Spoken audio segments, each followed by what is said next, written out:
napakaraming nakinig at marami ring katanungan para magbigay ng liwanag at maklaro yung ibang bagay-bagay. Nais kong magbigay ng dalawang dokumento ngayon. Yung unang-una, yung timeline pa lamang. So, umpisahan na lang natin yung timeline. Mabilis lang to sana, pero mahaba-haba kasi nag-uumpisa to sa March 2019 nung nag-withdraw ang Pilipinas sa Rome Statute. Tapos, yung prosecutor requested authorization 24 May 2021. May deferral noong 2022 ng Hunyo. Pagkatapos, 12 September 2022, ang ating Pangulo ay nagsabi, ICC will only take action when the country is no longer functioning and has no judiciary. So, 26 January 2023, ang ICC nag-umpisa na naman ang investigasyon sa drug war. And then the appeals chamber rejected the suspension nung Marso. And then, July 5 ng 2023, ipinagtatanggol ni VP Sara yung confidential fund ng DepEd at ng OVP. Yung ICC Chamber delivered its judgment 18 July 2023. Pero inulit na naman ni Presidente Bongbong 24 November ng 2023 na simple lang ang isyung yan. Hindi naman siguro tama na ang tagalabas ang mag-iimbestiga dito sa atin. So yun ang nangyari, Tapos gusto natin maintindihan yung konteksto ng mga pangyayari. At nung 15 December 2023, andyan na yung sulat kay VP Sara na the jurisdiction of the ICC over the Republic of the Philippines after the effectivity of our withdrawal is very much in question. And I am certain that you and all of my cabinet will echo my views. Sabi rin niya, for the 100th time, I do not recognize the jurisdiction of the ICC in the Philippines. Noong 28 January 2024, kauna-unahang maisog rally at binanatan ni former President ang ating Pangulo Bongbong. Noong 29 January, kick-off rally ng Bagong Pilipinas, pero kasabay din ang candlelight prayer rally ni Presidente Duterte. 30 January 2024, eto na yung unang hearing ko sa PI, People's Initiative, February 2 sa Davao, 13 dito na naman February sa Senado. And 20 February, si Pangulo ay nagsabi, I don't approve or deny it, but the ICC haven't done anything illegal. Ito yung tinutukoy ni Secretary Boying na pagbabago. Once they do, we will do something about it, but we are an open country. 19-2024, June, VP resigns as DepEd Secretary. 20 July, maisog, rally liwasan. 16 August, first Quadcom in Bacolor, Pampanga. 22 September 2024, VP Sara says, hindi naman kasi kami talaga nag-uusap. Hindi kami magkaibigan unang-una. Ayun na. And then 12 October 2024, sabi ni PBBM, I don't know anymore. I'm a little dismayed to hear she doesn't think we are friends. 11 November 2024, nag-attend si former President Duterte ng 11th Quadcom hearing. 13 November 2024, E.S. Bersamin said local authorities would consider cooperating with the Interpol if the ICC seeks the intervention of the International Anti-Crime Body. 14 November 2024, nung nakaraang taon, ang sabi ng ating Pangulo, if that's the wish of Duterte, we will not block the ICC. We will not just cooperate. 28 November, first bicameral conference tungkol sa 2025 GAA. And the 2nd of December 2024, first formal impeachment case against VP Sara. 11 December, second BICAM. 18 December, ang privilege speech ko at sumunod yung mga kaso. And 19 December, third impeachment complaint. 13 January 2025, itong taon na ito, INC Peace Rally in Manila. And 24 January, itong taon na to, Secretary of Justice Remulla said, the Marcos administration will sit down with the ICC and discuss certain areas of cooperation in the latter's investigation. He also said, cooperation with an international tribunal is permissible, noting that ICC representatives have already been going in and out of the country without us raising anything. So may admission po ron, and 28 January 2025, may mga declare the 2025 national budget unconstitutional. Nung 5 February nitong taong to, impeachment of VP Sara was approved in the House of Representatives. 10 February, the ICC prosecutor applied for an arrest warrant against former President Duterte. 22 February, People's Indignation Rally Mandaue, Cebu. 7 March, the warrant of arrest against the former president was issued as secret by the ICC chamber. 10 March, 2 PNP memos regarding the deployment of personnel and augmentation of PNP personnel to PRO 11. 11 March, the warrant of arrest was reclassified as public this time by ICC. 3:04 a.m., the Philippine Center on Transnational Crimes received an ICC request for the arrest and extradition of former President Duterte. At 9:20, he arrived at NAIA Terminal 3 from Hong Kong and was arrested at the Jet Bridge by DOJ, Interpol, and PNP, with his Miranda rights postponed at his request. He then was taken to Villamor, where he was housed in Maharlika Hall with his family and some legal advisors. By 11 a.m., Malacanang confirmed his arrest, while his daughter Kitty live-streamed the event. By 11:03, Duterte was flown out of the country on a chartered flight to Dubai and Rotterdam, Netherlands, as President Marcos held a press briefing on the arrest. 12 March 2025, DOJ Prosecutor General Fadulion issued a certification, bago po to, nahanap lang namin to, that President Duterte was arrested on 12 March 2025, approximately 11:44 a.m.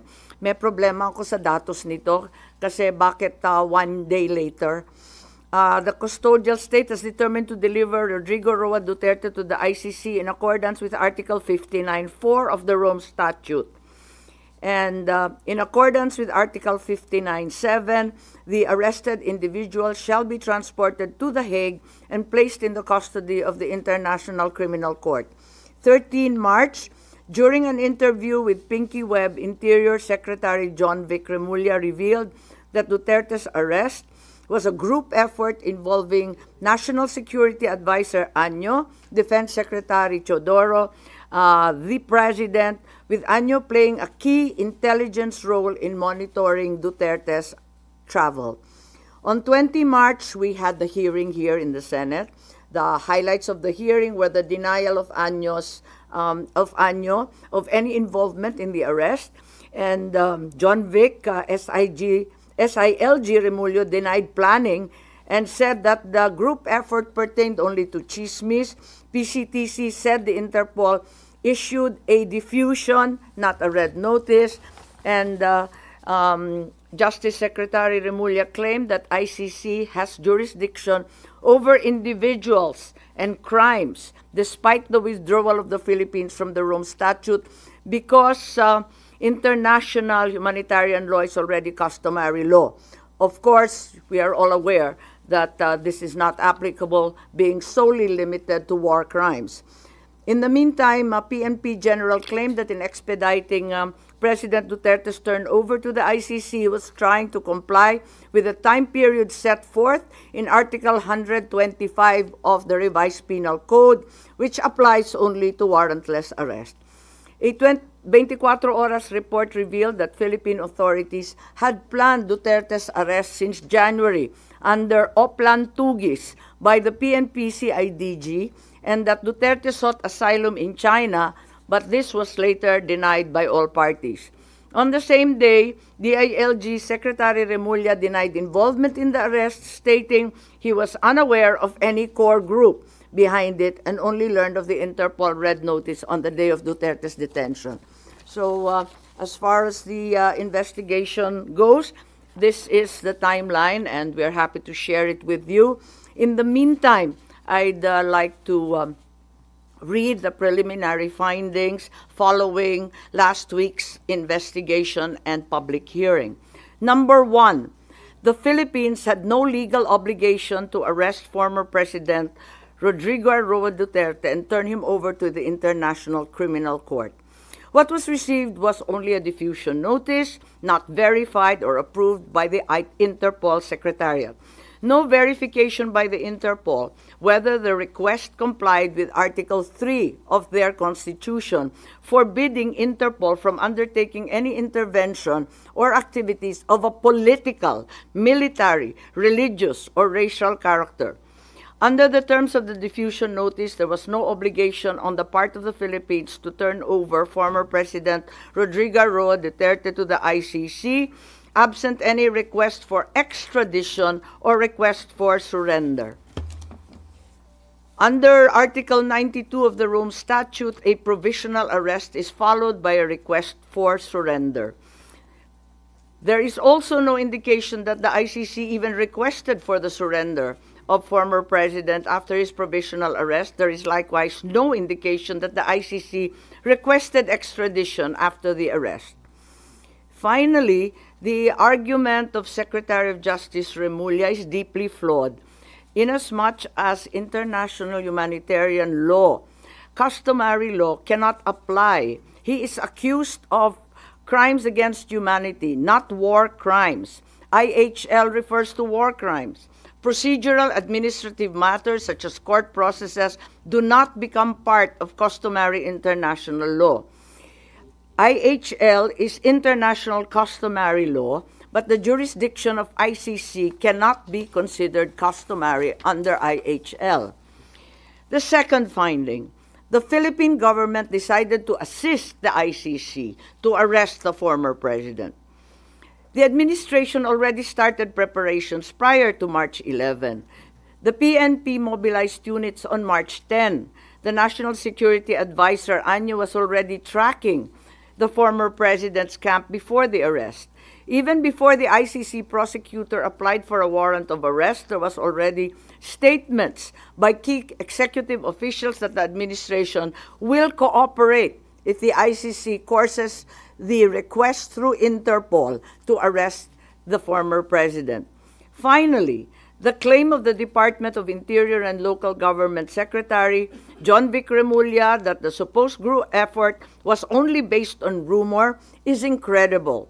This attempt to cover up what was already aired on media and what had already come to pass was an indication of a comprehensive plan to arrest the former president already being in place even before the date indicated in the ICC warrant of March 11.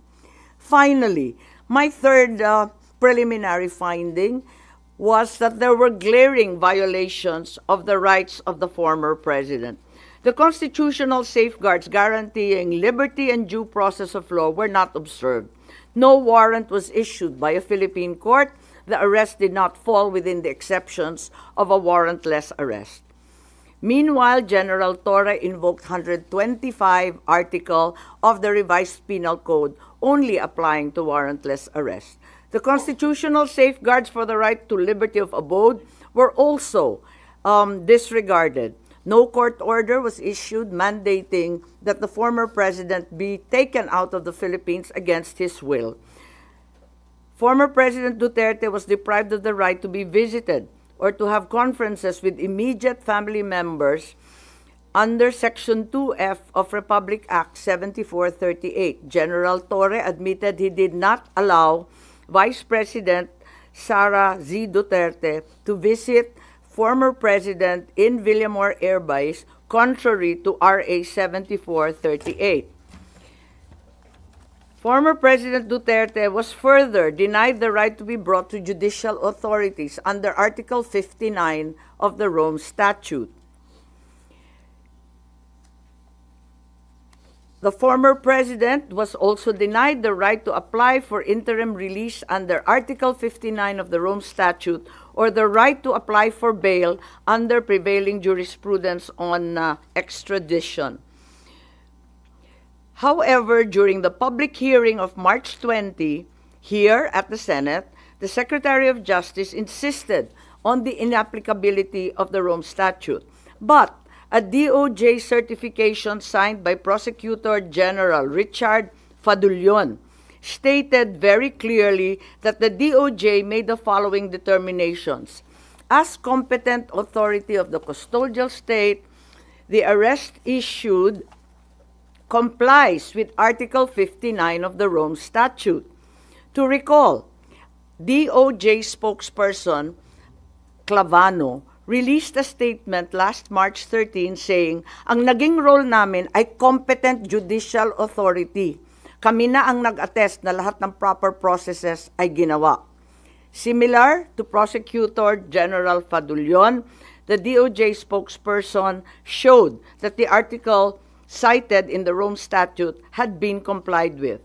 Therefore, it's apparent that the DOJ first tried to convince the public that the requirements under Article 59 of the Rome Statute were complied with, and then later on, when such stance became untenable, decided to ditch Article 59 and the Rome Statute altogether and pursued another theory, extrajudicial rendition, and invoked RA 9851, particularly Article 17.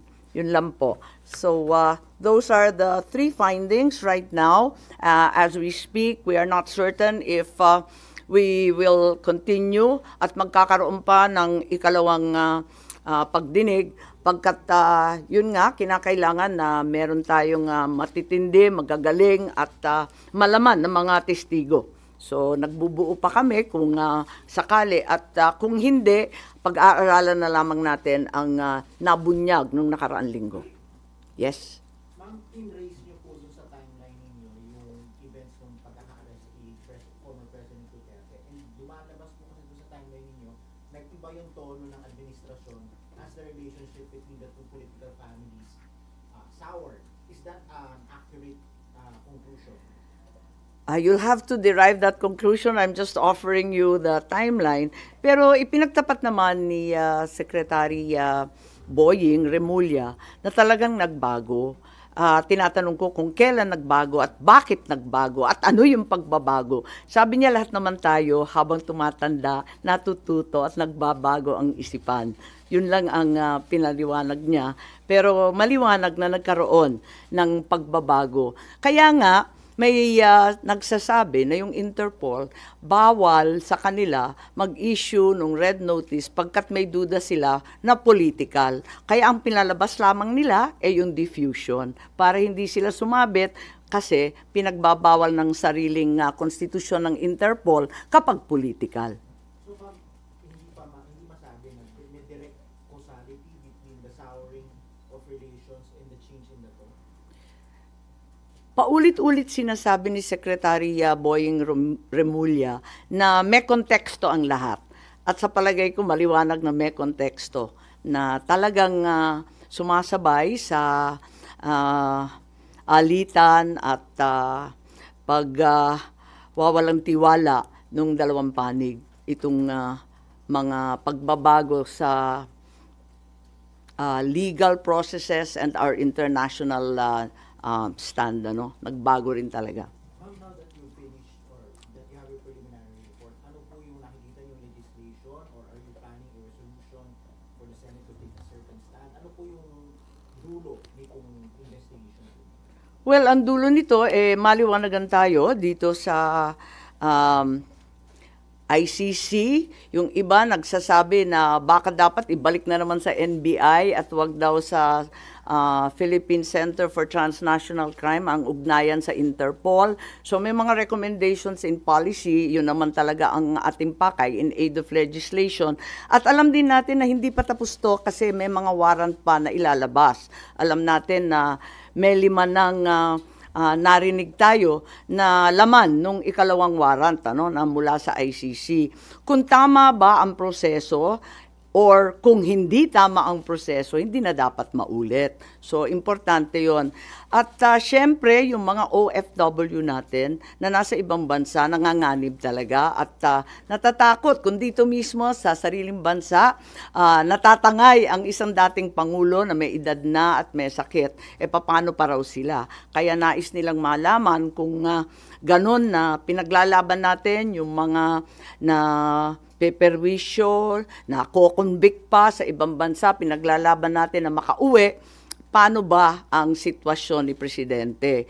Ngayon, isa pa, medyo marami pong galit at nananawagan sa akin at tinetext ako, sinong mananagot dito sa nangyari? Kasi hindi naman po pwede na nakalusot ng basta. Ma'am, ito bang initial findings ninyo naging basis para kumalas na kayo sa alyansa o dahil sa nakalipas na 2 political rally ng alyansa ay hindi na kayo na-mention ng Pangulo Bongbong Marcos Jr.? Kasi sinabi ko naman na, na talagang sa patuloy nilang pagbabanggit ng executive privilege, sub judice, ng national security, talagang parang mistulang nagtatago ang ating gobyerno ng mahahalagang katotohanan. At hindi ko talaga matanggap, kaya't kinakailangan malaman natin at hayaan na lamang ako na malaya na magsiyasat para malaman ng taong bayan ano nga talaga ang mga pangyayari, kung may nalabag na batas at kung ano ang pagbabago or bagong legislasyon na kinakailangan. At tulad ng sinabi ko naman, mula pa nung umpisa ng halalan, mananatili akong independent. Dahil higit sa anumang politikal na pakinabang, dapat manaig ang soberanya ng bansa at ang tunay na katarungan para sa bawat Pilipino. So, wala kayong pag-uusap pa rin ni Pangulong Bongbong Marcos Jr.? Oo, wala. Matagal na yun. Oo. So, sa tingin niyo, minasama ng Pangulo yung pagkandak niyo pa ng hearing tungkol sa nangyaring pag-alis? Parang ganun ang lumalabas na hindi ko naman maintindihan. Pagkat para sa akin, masyadong naging emosyonal, galit, at taranta ang taong bayan. At nakita naman natin, naglabasan sa kalsada, nag-iiyakan, nagpoprotesta. Imbis na lumala pa itong sitwasyon na to, minarapat ko na alamin kung ano talaga ang nangyayari para kumalma tayong lahat at maanalisa kung ano talaga ang nangyari. Kaya lang, eto nga, hindi ko naman intensyon na anti-administration yung hearing. As a matter of fact, kung maaalala ninyo, halos lahat ng testigo galing gobyerno. Hindi ko naman alam yung mga sagot nila. Kaya nga ako nagtatanong kasi hindi ko alam yung sagot. Malay ko ba kung anong sasagutin nila? Nung hindi sila magkasundo at hindi tumutugma yung mga sagot nila, hindi maganda yung itsura ng pamahalaan, nagalit yata sa akin na nabunyag yon sa aking hearing. Sino nagalit? Po. So, saying, ma'am, na parang nasira ang relasyon niyo ng Presidente because of that? Hindi, matagal na kami hindi masyado nag-uusap, maraming humaharang, matagal na. Oo. Mas lumalim pa. Nakikita ko lang pag public events. Oo. At saka mabilis lang yon, maraming tao, ganun. Ma'am, sabi niyo, kaya ka nagkandak ng hearing kasi nga lumalalim na yung divisiveness sa Yes. bansa. Pero dun sa naging result ng inyong hearing, sa tingin niyo mas lumalim pa instead na ma-address? Lumalim ang emosyon in the sense na nakita nila na maraming pagkakamali, at least yung 3 na binanggit ko, na paulit-ulit na rin lumalabas sa social media. Kung tutuusin, very contrapuntal na siya, very anticlimactic na siya. Kasi paulit-ulit na yung lumalabas pati sa mainstream. Lumalalim ang ating kaalaman at mas lalo tayong nagagalit kasi labis-labis na ang dagok sa ating soberanya. At nababalitaan natin, labas-masok ang Amerika. Kahit hindi EDCA sites, ang katutak pa daw na Typhoon missiles ang pinapasok. Labas-masok din ang China sa ating karagatan at sa West Philippine Sea. Ngayon, dinadampot na lamang ang mamamayang Pilipino at dinadala sa The Hague. May natitira pa ba sa bansang Pilipinas? Nakakaawa naman tayo kung ganyan. So, kung lumala, sa palagay ko, lumalim ang pag-uunawa ng taong bayan. I think yun ang kontribusyon. Kasi, maski pro Duterte, pro Marcos, hindi na naging partisan, parang lahat medyo nagkaliwanag ng kaunti kahit papano. Ma'am, sino yung sinasabi niyo parang nagalit yata sa inyo nung hearing? Is it President Marcos? Yes. And you confirm this by, or you just feel it because you're his sister? Hindi kasi nung umpisa, sabi nila, hindi na daw makikilahok yung gobyerno. Pagkatapos noon, ang dami-dami ng testigo. Sabi ko, okay na. Ang dami-dami, nagpapadagdag pa nga sila ng pangalan, nagpadagdag pa nga sila ng upuan, kinapos pa nga tayo ng pagkain. Nandain nila 3 kwarto tayo, di ba? Tapos, akala ko, prepared na prepared. Sabi ko, ayos to. Nagulat naman ako nung nagalit na nga kasi nga siguro hindi nagkakasundo, yung mga sagot, hindi tumutugma. Hindi ko nakasalanan yun. Malay ko ba kung anong isasagot nila? Ngayon, paano nagalit? Kasi naalanganin na ako, hindi ako napunta. Gusto ko pa naman, over-prepared na nga ako pumunta doon sa Tacloban rally. Hindi ako pumunta. Tapos, mabuti na lang pala hindi ako pumunta at hindi na ako binanggit. Kaya ako nalaman. Ma'am, sa Cavite and Laguna ka lang man hindi binanggit. Sa Tacloban, ma'am, nabanggit pa. Nabanggit pa. Ganon. Mali. O di... So, ma'am, a-attend po pala sa Tacloban? Nabanggit pa po. Ay, gano'n. Hindi ko na maalala. Sa totoo lang, hindi ko masyadong tinututukan yung kampanya. Nandito ako sa investigasyon.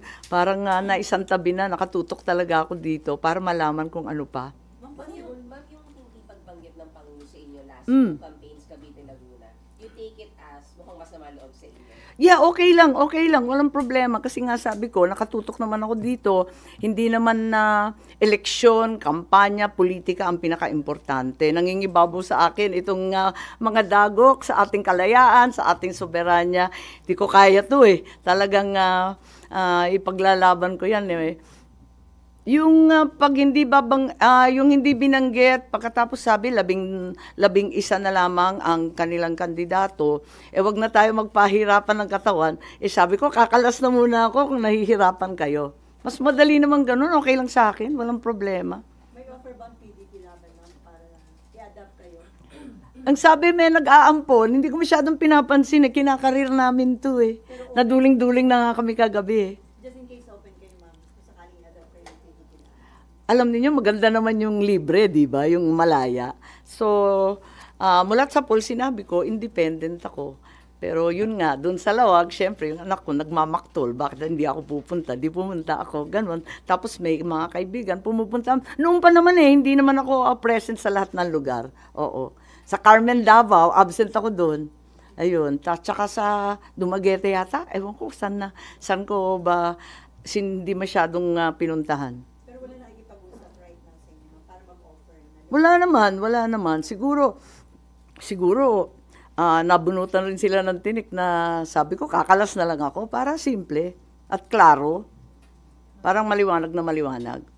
Mabalik ko lang po kay former President Duterte. Is it your conclusion as chairperson of the Foreign Relations Committee that what happened was extraordinary rendition? Hindi pa tayo maabot doon. Yung binasa ko 3 pa lang, preliminary finding pa lang to, na talagang walang obligasyon ang Pilipinas na i-aresto si dating Pangulo, na yung ating pamahalaan ang determinado na lumahok doon sa pag-aresto ni Presidente Duterte at ikatlo na nalabag ang ilang karapatan ni Presidente Duterte sa ilalim ng Saligang Batas ng Pilipinas. Ma'am, hindi totoong biglaan, pinagplanuhan siya. Yun ang inyong conclusion, pinagplanuhan.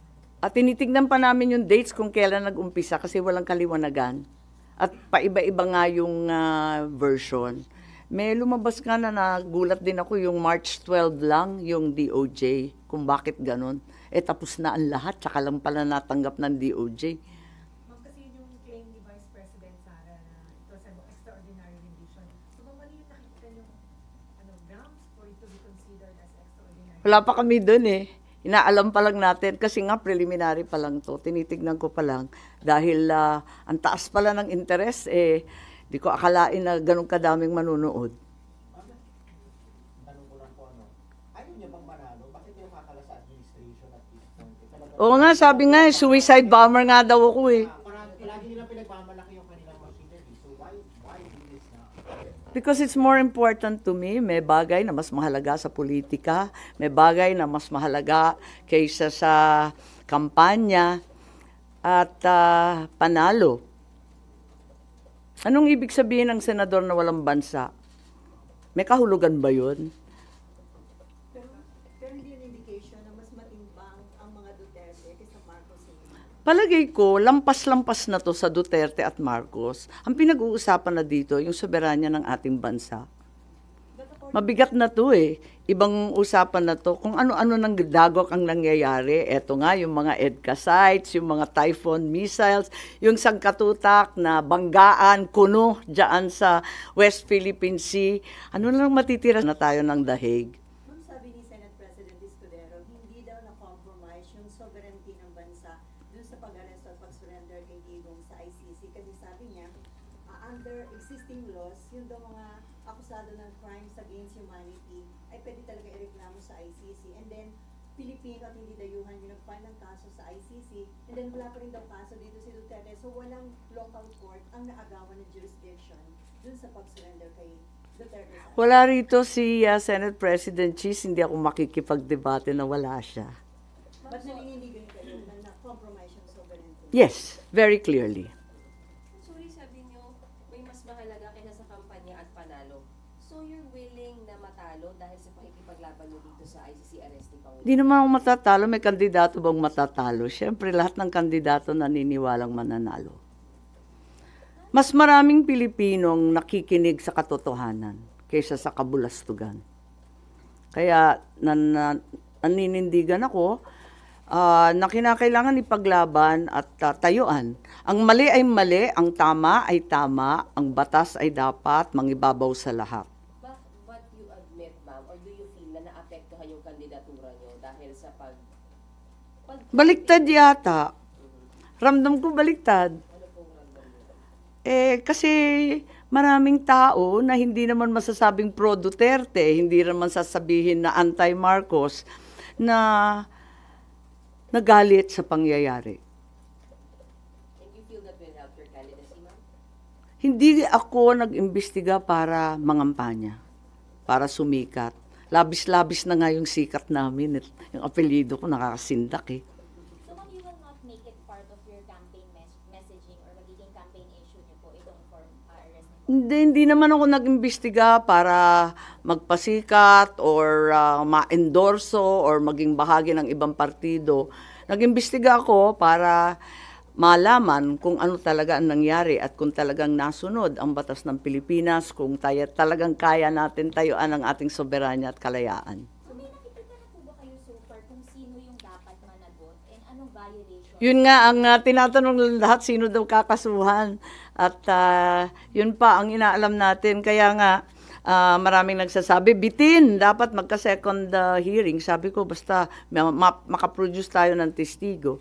Kasi kung hindi naman malaman at makatotohanan, ano naman uusapan natin? Maraming lihim. Ang maliwanag, malabo. Yun talaga, napakaliwanag sa lahat na ito. Maraming kinukuble, maraming pinagtatakpan, maraming hindi totoo, at marami tayong dapat siyasatin. But sa ganong level, ma'am, ng usapin, paano po yun? Cabinet Secretary level po ba yung dapat managot? Ano po yun? Hindi ko alam. Tulad ninyo, alam ko lang ang rineport ko at sa ngayon, hindi pa maliwanag talaga. Ang daming loose ends, ang daming butas, ang daming malabo. Ano po pong lalaman ng second hearing po? If you get witnesses, then what will...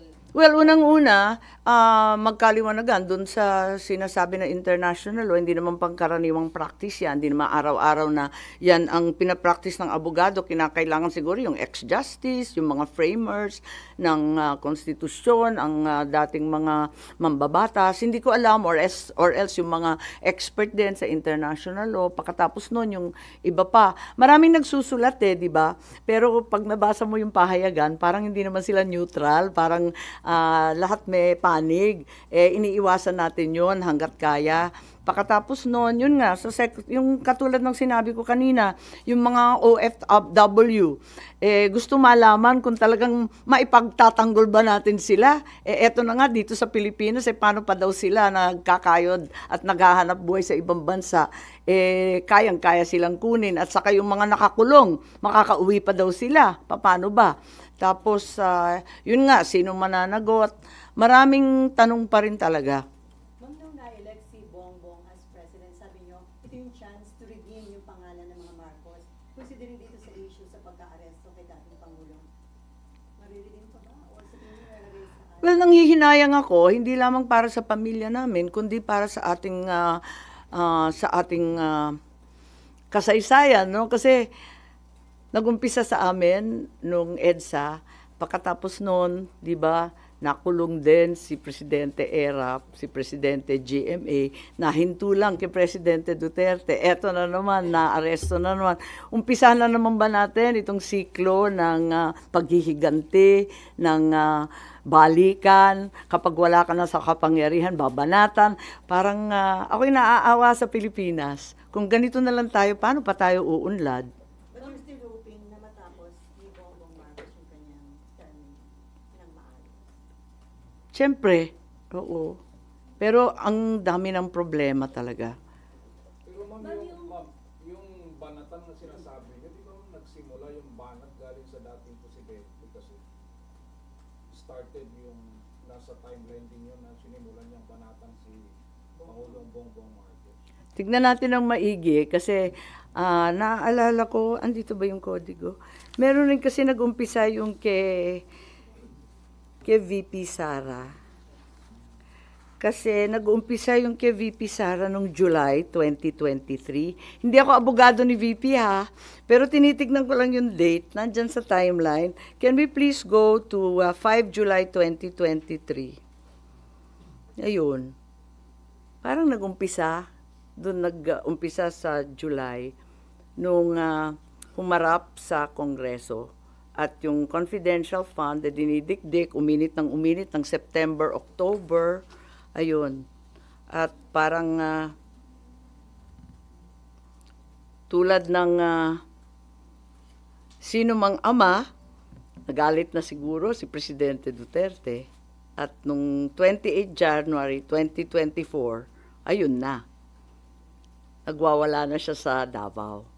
Matignan ninyo yung mga date na, kaya nga ako naglagay ng timeline, sabi nga nila, dapat yung timeline, yung mga legal lang. Pero hindi natin maiiwasan na may kinalaman to sa mga pangyayari dito sa Pilipinas. Ma'am, Yung ating timeline ang magsasabi kung sino talaga ang nauna. Tulungan na lang ninyo ako na dagdagan pa to, i-fill in the blanks at buuhin. Yes. do you fear na yung nangyari kay dating Pangulong Duterte, posibleng mangyari din sa pamilya nyo na ma-ICC din kayo once you're not in power anymore? Kasi nangyari sa dating presidente. Yun na nga ang sinasabi ko na nakakahiya itong nangyari. Apakalungkot natin bilang Pilipino para tayong failed state. Hindi naman siguro, andyan pa rin ang ating mga husgado, magagaling ang ating huwes at abogado. Bakit naman tayo nauwi sa ganito? At tulad ng sinabi mo, kung nangyari minsan, pwedeng maulit. So you fear, you worry na baka mangyari din sa inyo, ma'am. O hindi na Pangulo yung kapatid niyo. I think it's speculative. Fear is hard to express at this point. Nung si JPE may warning doon sa mga OFWs na kung daw makikinig doon sa panawagang zero remittance kasi pwede daw yung Congress i-cancel or suspend yung mga tax exemption o tax incentives na binibigay sa kanila. Nakita ko nga maintang ulo nila kay Johnny. At ako, nararamdaman ko ang paghihimutok ng ating mga OFW. Ramdam na ramdam ko. Kaya nga, mahalaga itong pagsisiyasat para una, malaman natin kung karapat-dapat ba ang nangyari kay Presidente Duterte at kung sakali maiuwi pa ba natin yan. Ikalawa, kung ano ang magagawa natin para sa mga OFW natin na napipinsala o di kaya na paghahatulan doon sa ibang bansa. Pero yung paghihiganti na babanatan mo rin ng tax, ng yung mga travel tax na sinasabi at yung iba pang benepisyo, wag naman, wala namang ganunan, pambihira naman. Sila na nga nagbubuhay ng ekonomiya natin, sila pa ang uupakan natin. Hindi naman yata tama yun. But you're hoping na sana wag nilang gawin yun kasi ang maapektuhan, hindi lang yung family nila, kundi economy natin. Well, naintindihan ko sila to what extent na talagang gagawin nila, hindi ko alam. Pero malaking tulong sila sa ating ekonomiya. Sila talaga nagpapalutang na napakaraming pamilya rito, lalong-lalo na sa Ilocos. Kaya alam na alam ko yan. So against kayo doon sa possibility na isuspend yung mga incentives nila? Wag naman. Walang ganyanan. Oo. Baka mainta ulo. Ma'am, sabi po ninyo, meron pa pong next hearing malamang.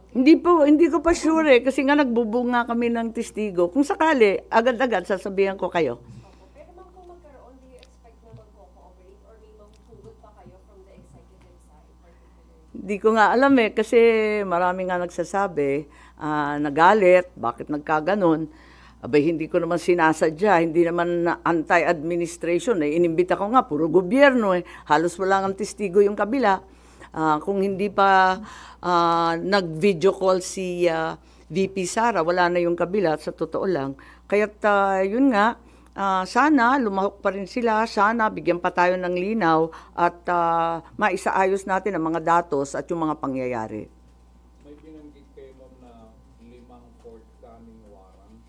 Oo, ang balita, di ba, yung haka-haka, yung mga kapulisan to, si Senator Bato, Albayalde, di ba? Yung, Leonardo Danao, sino isa?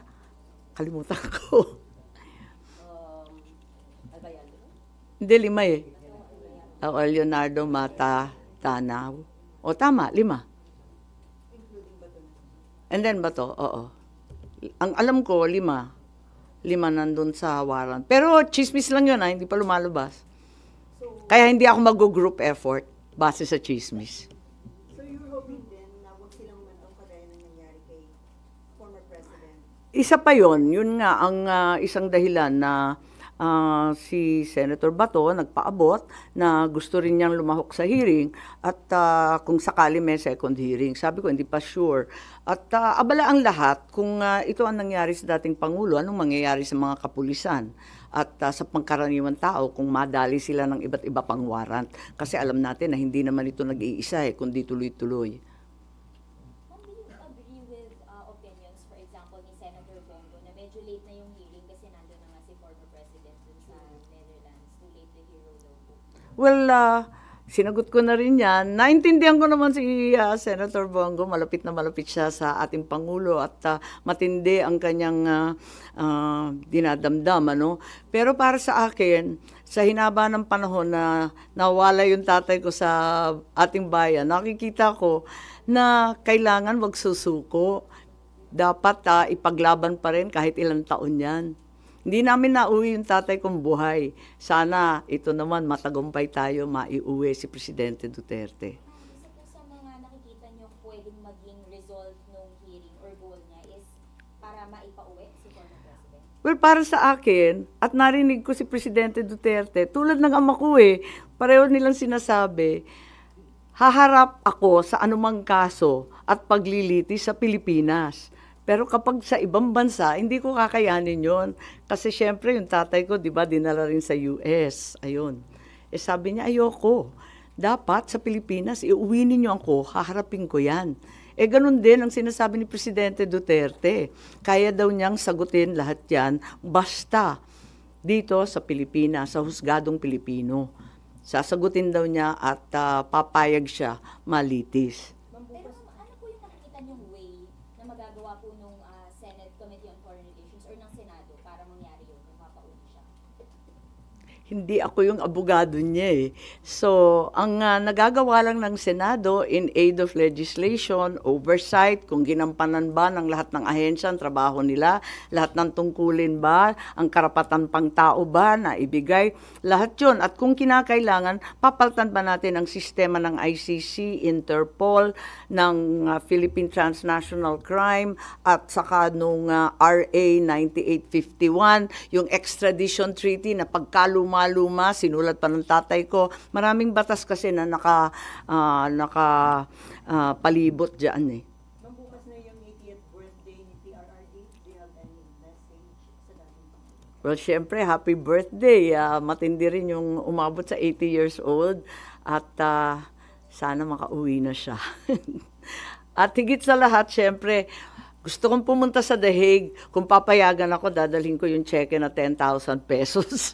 Kasi expanded centenarians, qualified na siya. 80 anyos na. From your own pocket. Hindi, biro lang. Wala lang. Kasi di ba ako nagpasa nung bill na yon, kaya nagbibiro ako, oh, pwede na pala ito. No. Wala. Sabi naman ni Presidente Duterte, wag na kayo pupunta rito eh. Kung hindi rin nyo balak ako samahan sa loob ng selda, wag na. At hindi rin tayo magkikita. Meron po bang sense of urgency dun sa findings ng Committee on Foreign Relations given na meron nga pong baka sumunod pa na warrant? Para kung ano man po yung nangyari dun sa situation ni former President Duterte, hindi mangyari sa kanya. Tama. May urgency talaga kasi alam nga natin may second, may third warrant pa raw. Kaya kinakailangan mabunyag na lahat ng pagkakamali at wag na kailanman maulit. At kung kinakailangan paltan yung polisiya, yung batas, tignan na natin at magkasundo tayo para maiwas to. Ma'am, do you think yung ICC nagamit as a political tool against the enemies of the administration? Nako, mahirap pa mag-conclude ng ganon. Pero kayo na ang humatol. Pero yung mga cases, sir, na-file yun, na-file yun during the time pa ni Duterte. Sorry? Yung mga sinauna, yung timeline nga, ang aga nag-umpisa, di ba? 2017, 2018, kulang pa nga yan. Kasi hinaba-haba niyan eh. Kulang pa nga eh. Nag-umpisa tayo 2019 na, withdrawal from the ICC. Actually, mas maaga pa yan eh. Kasi, di ba, nag-umpisa sa preliminary investigations at yung pagbabala nila na pupunta sila rito. Ma'am, may chance pa ba na magkaayos kayo ng Pangulo? Lagi naman akong nandito, lagi naman akong manang, hindi naman ako nagbabago kailanman. At mula pa nung bata kami, parati naman siyang pinagbibili ng tatay ko na alalayan. Ang problema, hindi ko na magampanan. At maraming humaharang, hindi nakikinig, hindi ko alam. But you're sad. You're sad then. Of course, it's not the ideal situation at all. Hindi ka ma- Tanungin ko lang, bali ang stand nyo is independent lang kayo, hindi naman kayo opposition. Hindi naman siguro. Independent lang, mahirap pumanig eh. Nung umpisa pa lamang ng eleksyon, no, nung October pa lang, sinabi ko na mag-independent ako. May partido ako kasi NP ako, pero ayokong pumanig sa isang grupo laban sa kabilang grupo. May masamang pakiramdam ako siguro nung October pa na mauuwi ito sa Bardagulan. Hindi ko maalam na mauuwi sa ano bang tawag dyan, sa pagtangay ng isang dating Pangulo sa ibang bansa. Mas malala ang nangyari kesa sa inaakala ko. So, ano yung nakikita yung direction ng bansa under the leadership of your brother? Kinakabahan ako kasi ang tao hirap, ang tataas ng presyo, hindi natin natututukan at imbes na yung problema ng mamayan ang pinag-aabalahan, nauuwi tayo sa sobrang daming politika yata. Ba't ba tayo nagkaganito? Kasi dinami-dami ng issues, ng gasolina, dami-daming problema. Bakit tayo napunta sa toxic politics ulit? Ma'am, kinakabahan kayo na napupunta sa ibang direksyon, maling direksyon. Hindi panatag ang kalooban ng taong bayan. Maliwanag yun. Maraming hindi... Kalalabas lang ng World Happiness Index, di ba? Andun eh. andun sa World Happiness Index, di ba, na dapat happy yung tao, kayang kumain, lahat ng basic services na ibibigay, walang corruption, at naniniwala sila sa mga kapwa nila, naninindigan sila para sa kanilang gobyerno. Marami doon kulang sa atin. Ma'am, thank you. Ma'am, pahingi kami ng ganun. Oo nga eh. Amin na lang. Zero. May kopya, no? I think you have copies. Bibigay na lang. Yeah. Ha? You have, di ba? Okay. I think they have this. You have a link somewhere?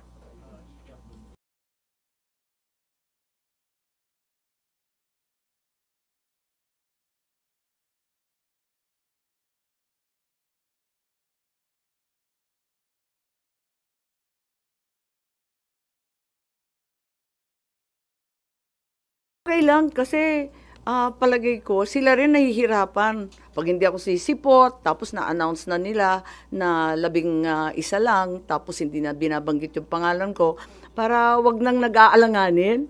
Mas klaro, di ba? Alam mo naman ako, in your face.